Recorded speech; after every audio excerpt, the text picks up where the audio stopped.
Hello ਜੀ, ਸਤਿ ਸ਼੍ਰੀ ਅਕਾਲ ਸਾਰਿਆਂ ਨੂੰ। ਅੱਜ ਆਪਾਂ ਇੱਕ ਹੋਰ ਨਿਊ ਡਿਜ਼ਾਈਨ ਰੈਡੀ ਕੀਤਾ ਜੀ। ਚੈੱਕ ਕਰ ਸਕਦੇ ਹੋ, ਇਹ ਪੀਚ ਕਲਰ ਹੈ ਜੀ, ਪਿੰਕ ਆ ਰਿਹਾ। ਵੈਸੇ ਪੀਚ ਕਲਰ ਦਾ ਸੂਟ ਹੈ।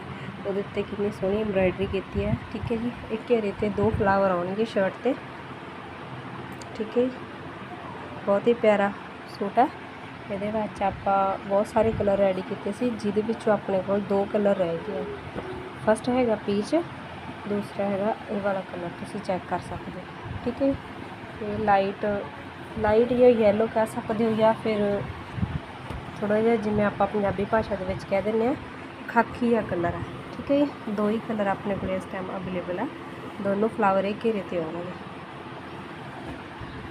तुसीं अपने दी सफाई चैक कर सकते हो वर्क दी।